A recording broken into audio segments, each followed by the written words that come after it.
I'd now recognize Representative Landry for 5 minutes. Thank you, Mr. Chairman.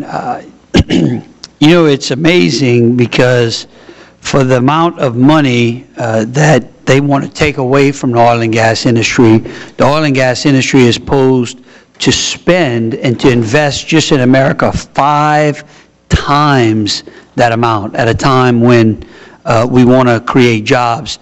Mr. Hall, I know you can finish for a second. Can I ask you, I just want to know, are you as tired as I am of hearing, of turning the TV on and hearing how Washington really wants to create jobs? Are you as tired of hearing that song and dance as I am? I don't know, it's just, you know. Yes, I am. I would like to see it happen. Me too. I am tired too. In fact, during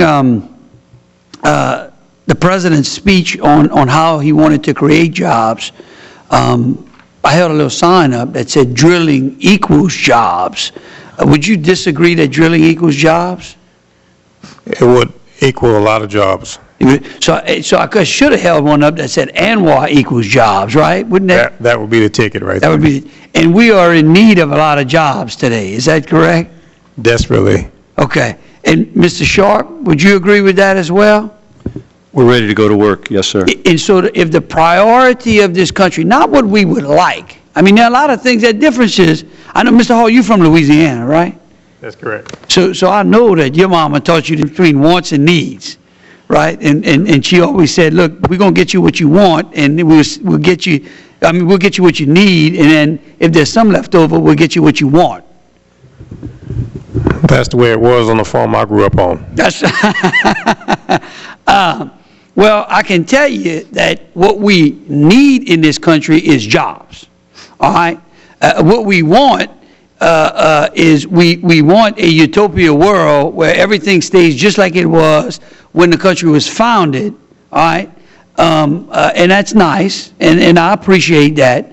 But I think we've come a long way in being able to balance the industry with the environment. I really do. And so I think that if our #1 priority in this country is creating jobs, then let's get to drilling. Let's get to reducing the cost of our energy, which brings me up to Mr. Gene. I can't see Karpinski. I can't see that. Karpinski. You mentioned that drilling is not going to lower the cost at the pump. That is correct. That's what you said. That's based on an Energy Information Administration study in 2008. And so you agree with that study? Yes. Okay, so did you support the president tapping into the Strategic Petroleum Reserve? I think our organization was neutral on that at the time, quite frankly. It was neutral. So, but well, if you don't want us to tap into a natural reserve, why would you? And using the fact that it doesn't reduce the cost at the pump, why would tapping into an artificial reserve reduce the cost? Isn't that a bit hypocritical? I thought I just said we didn't take a position on that, frankly, so I don't know. But you take a position on this. I'm stating the government fact on what the impact would be. But you're using it to support your argument.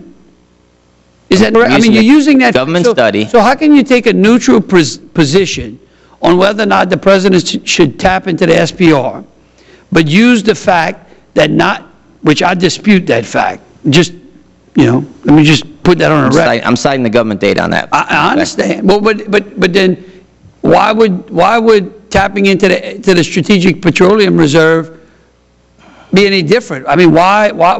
I didn't make that case, so you can ask someone who supported that. I didn't make that but I'm asking you why you wouldn't oppose it if you, I mean. I'm making the case. The reason you don't drill in the Arctic, the reason proffered to drill in the Arctic is somehow it's going to lower the price of gasoline. We know that's just not true. The reason not to drill in the Arctic is because of the special place that it is. It's what you're saying the statistics are. But the president went out there and said that when you increase supply, okay, when you increase the supply, you affect the market. That's basic. I'm not going to dispute that.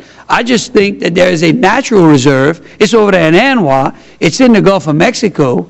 I'm with Congressman Markey, in that there's a lot of reserves in the Gulf of Mexico. We just need to start permitting, okay? I wish so that you'd be we with can Mr. tap into that. I wish you'd be with Mr. Markey on where we actually should find revenues, because if we're serious about revenues, the revenues from the oil and gas companies at this moment are there. That's where we should be tapping. That makes much more sense. It does not destroy a beautiful place, and that's where we should go. We support that, and that's the solution that we believe in.